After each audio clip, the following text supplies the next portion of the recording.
Salam uşaqlar. Bu dəfə üçbucaqlar bölməsinə aid 4 dənə maraqlı ispat sualına baxacağıq. İlk sualımızda deyir ki, deməli belə bir düzbucaqlı üçbucaq var. İti bucaqları 22.5 və 67.5 dərəcə. İsbat edin ki, hipotenuza çəkilən hündürlükdən 2/2 dəfə böyükdür. Burada ilk iş nə etmək lazımdır? Düz bucaq təpəsindən 22,5 dərəcə ayırmalıyıq. Yəni bir dənə xətt çəkirik və aşağıda 22,5 dərəcə əmələ gəlir. Əslində o çəkdiyimiz xətt nə olacaq? Az sonra deyəcəm. Demək burada 67,5, bu yan tərəfdə 67,5 olmuş olacaq. Yəni 90 dərəcə idisə təpə bucağı, 22,5-i çıxdım 90-a, əldə 67,5. 22,5, 22,5. Bunları gördüksə bu bərabər yanlı üçbucaqdır. 67,5, 67,5-i gördüksə, bu ikisi də bir-birinə bərabərdir. Bu hissə də bərabər yanlı üçbucaq olmuş olur. Və bu çəkdiyimiz xətt əslində nə olmuş olur? Median olmuş olur. Çəkdiyimiz xətt olur median. İndi median məsələsini yadda saxlayaq. Sonra bu 22,5 dərəcəni silməzdik gərək. Demək 22,5 və 22,5 toplayanda 45 dərəcə eləyir və bu üçbucağın xarici bucağı, yəni bu hissə 45 dərəcə olacaq. O hissə 45 dərəcə oldusa, bu düzbucaqlı üçbucağa fikir verək. 90 dərəcə 45 dərəcəni gördüksə, digər iti bucaq da 45 dərəcə olmuş olur. İndi burada 45, 45, 90 üçbucağını görürükmü? 45 dərəcə, 45 dərəcə və 90 dərəcə. Yəni bərabər yanlı düzbucaqlı üçbucaq görürük. Yəni ki, bura h-dırsa, bu hissənin, bax, bu hissənin uzunluğu da h olmalıdır. Yadda saxlayaq. İndi biz bilirik ki, bərabər yanlı düzbucaqlı üçbucaqlarda katetlər x, x olanda hipotenuz x/2 olurdu. O səbəbdən də buradakı bu median olacaq h/altında 2. Bu üçbucaq bərabər yanlı üçbucaq idimi? Çünki düzbucaq təpəsindən çəkilən hipotenuz, düzbucaq təpəsindən çəkilən median hipotenuzun yarısına bərabər idi. Bura h/2-dirsə, o zaman burada h/2 olacaq. İndi hipotenuzun yarısı h/2-dirsə, onda bunun digər yarısı da h/2 olur. Yəni ki, S hipotenuz bərabər olur h/2 üstə gəlsin h/2-yə. O da bərabər olur 2 dənə h/2-yə. 2 dənə h/2 də deyə bilərsən, h vurulsun 2/2 də deyə bilərsən və bununla da məsələ isbat olunmuş olur. Sürətli oldusa bir əl başdan özət keçək. Demək nə elədik? 45 dərəcəni ayırdıq. 45 dərəcəni ayırandan sonra 2 dənə h bərabər oldular. Hipotenuz h/2 oldu. Həmin hipotenuz böyük üçbucağın medianı idi. O zaman böyük üçbucağın hipotenuzun yarısı h/2 oldu. O zaman böyük hipotenuzda 2 dənə h/2 olmuş oldu. Və h vurulsun 2/2. Keçək digər məsələyə. Deməli, bu məsələnin şərtində deyir ki, AD və AB var. Deyir ki, AB AD-dən m dəfə, yəni buranı m-ə vururuq, alınır AB. AC də A-dən n dəfə böyükdür. Yəni AN-i də götürüb n-ə vururuq, eləyir AC. N dəfə böyükdürsə, deyir, isbat edin ki, bu üçbucağın sahəsi, ADY-nin sahəsi, ümumi üçbucağın sahəsi bölünsün n vur n olacaq. İndi bunu yazmazdan öncə bir şey xatırlayaq. Əvvəlki isbat videolarında da keçmiş olduğumuz bir şey sinuslardan sahə tapmaq. Demək, üçbucağın iki dənə tərəfi AB, arasındakı bucaq da alfa olsa, bilirik ki, üçbucağın sahəsi 2-də 1, A vurulsun B, sinus alfa düsturu ilə tapılır.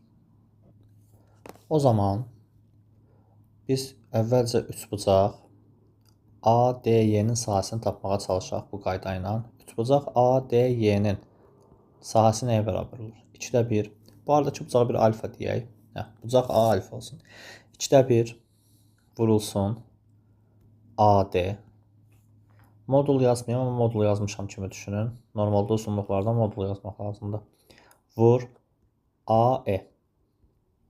Vur sinus alfa. Deməli, AD-yə üçbucağın sahəsi həmin qaydaya görə 2/1 vur AD vur A-ya vur sinus alfa. Bu da bərabərdir 2/1 vur. AD nəyə bərabər olacaq? Bax, bura baxaq. AB bərabər AD vur M idisə, AD bərabər olmalıdır AB böl M. Yazaq. AB-nin uzunluğu böl M vur. Eyni qayda ilə AE nəyə bərabər olmalıdır? AC böl N. AC-nin uzunluğu böl N vur sinus alfa. Bu da bərabərdir. Bir kəsir xəttində yığsaq bunları. Surətdə 2/1 AB vurulsun, AC vurulsun. Sinus alfa yazıb məxrəcdə N vur N yaza bilirikmi? Bilirik. AB və AC də ABC üçbucağın tərəfləridir. Yəni 2/1 vur AB vur AC vur sinus alfa üçbucağın sahəsi deməkdir. Yəni S üçbucaq ABC deməkdir. Və bölünsün N vur N olmuş olur. Bu qədər sadə şəkildə məsələ ispat olunur. Növbəti məsələdə belə bir bərabər yanlı üçbucaq verib.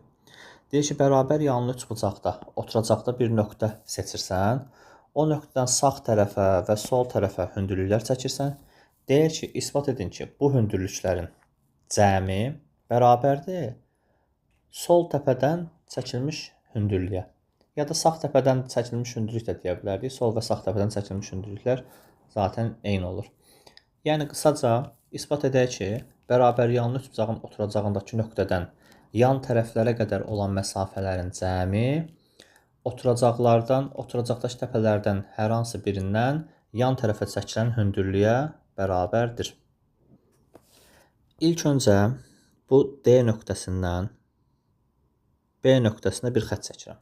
D nöqtəsindən B nöqtəsini birləşdirirəm. Mən D-ni B-yə birləşdirəndə burada ADB və SDB olan 2 dənə üçbucaq alınırmı? Alınır. İndi xatırlayaq, üçbucağın sahəsi normalda nə tər tapılırdı? Tərəf, bu tərəfə çəkilən hündürlük böl 2 şəklində tapılırdı. İndi biz burada bu bərabər yanlı üçbucaqda tərəflərə bir dənə A deyək. A adlandıraq bu tərəfləri. Sağa çəkilən hündürlüyü də hələlik H1, sola çəkilən hündürlüyü də H2 adlandırım. AH da ki, böyük bir H olsun. Yəni, bu böyük bir H olsun. Ya da ki, nömrəsiz H hərfi ilə qarışmasın deyə nömrəsiz bir H yazacaq. Adi H. Yəni, H1 topla H2-nin H-a bərabər olduğunu ispat etmək istəyirik. İndi üçbucaq ABC ümumiyyətlə nəyə bərabərdir? Yəni, üçbucaq ABC-nin sahəsi bərabərdir. ABD-nin sahəsi ilə CBD-nin sahələri cəminə. Diqqətlə baxaq. ABD-nin sahəsi ilə CBD-nin sahəsini toplasam, ABC-nin sahəsi alınacaq. ABC üçbucağının sahəsini tər tapılar. Hündürlük vur oturacaq, böl yarı. Yəni, H vurulsun A, bölünsün 2. ABD-nin sahəsi necə tapılır? H2-ni A-ya vur, yarı böl. Yəni, H2 vur A, böl 2. Bəs CBD-nin sahəsi tər tapılar? H1-i A-ya vurub, yarı bölərəm. H1 vurulsun A, bölünsün 2. Və HA böl 2 bərabərdir. Digər bərabərliyin sağ tərəfində A böl 2-ni ortaq vuruq çıxartsaq, mötərizənin içində H1 toplansın, H2 qalırmı? Qalır. Və bərabərliyin hər tərəfindən A böl 2-ni silsək, yəni A böl 2-yə bölsək, nə almış oluruq? H bərabərdir, H1 toplansın, H2. H1 nədir? DN. H2 nədir? DM. H nədir? AH.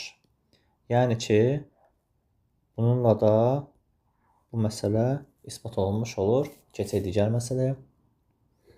Növbəti şəkildə, növbəti məsələdə bir dənə bərabər tərəfli üçbucaq verib. Tərəfi A olan bərabər tərəfli bir üçbucaq verib və onun daxilində şərtdə deyir əslində bunu, mən yazmadım bura. Yan tərəflərə, yəni tərəflərinə paralel xəttlər çəkilib və bu belə bir ardıcılıqla çəkilib. Yəni, məsələn, X bura paraleldir. Məsələn, bu tərəfə paralel olan xətt bu tərəfə doğru çəkilib. Sonra bu tərəfə paralel olan Y xətti bu tərəfə doğru çəkilib. Və bu tərəfə paralel olan Z xətti də bu tərəfə doğru çəkilib. Yəni şəkildə gördüyümüz şəkildə tərəflərə paralel xəttlər çəkiblər. Və deyir ki, isbat edin ki, həmin o nöqtədən çəkilən o paralel xəttlərin uzunluqları cəmi bərabər tərəfli üçbucağın tərəfinə bərabərdir. İlk öncə yadda saxlayaq ki, bərabər tərəfli üçbucağın hər bir daxili bucağı 60 dərəcədir. Bunu yadda saxlayaq. İndi bu xəttlərin hər birini uzadaq. Qırıq-qırıq çəkmək yoxdur. Hər birini uzadaq. Z-i də uzadaq. X xəttini də uzadaq. Y xəttini də bu şəkildə uzadaq. Və burada alınmış çoxlu bərabər tərəfli üçbucaqlardan istifadə edəcəm. Məsəl üçün, bu şəklin burasına fikir verin. Bu bucaq 60 dərəcədir. Onda bu bucaq da 60 dərəcə olurmu? Olur. Sonra məsələn, bura 60 dərəcədirsə, bu hissə də, məsələn, bu 60 dərəcədirsə, şəkli biraz böyüdək. Yəni, paralel uyğun bucaqlardan istifadə edirik. Bu hissədə 60 dərəcə olur. Paralelliyi varsa bu hissədə 60 dərəcə olur. Bu hissəyə də 60 dərəcə qalır. Məsəl üçün, bura 60 dərəcədir. Uyğun bucaqdır da. O zaman burada 60 dərəcə olmuş olur. Yəni, aydındır, uyğun bucaqları seçə-seçə bütün bucaqların 60 dərəcə olduğunu göstərə bilərik. Yəni, kör olanlar 120-dir, iti olanlar 60 dərəcədir. İndi bu bucaqlardan bu qədərini göstərməyə bəs eləyir. Çünki burada nə iş görəcəm mən? Bu x, y, z-i ya bu tərəfə, ya bu tərəfə, ya da bu tərəfə köçürməliyəm. Məsəl üçün, mən aşağı tərəfi seçirəm. Bura köçürmək istəyirəm. İndi baxın diqqətlə. Bu üçbucaq bərabər tərəfli üçbucaqdırsa, bu hissənin də uzunluğu y-dir. Sonra burada belə bir paraleloqram görürüksə, çünki bu buna paraleldir, yuxarıda aşağıya paraleldir. Paraleloqram görürüksə, o zaman buranın uzunluğu da y-dir. Paraleloqramda qarşı tərəflər bərabərdir. Sonra məsələn, bu bərabər tərəfli üçbucağa baxıram. Bir tərəf də z-ə bərabərdir. O zaman bu hissənin uzunluğu da z-dir. Burada da bir paraleloqram görürəm. Paraleloqramda qarşı tərəflər bərabər olduğu üçün bu hissənin uzunluğu da x olur.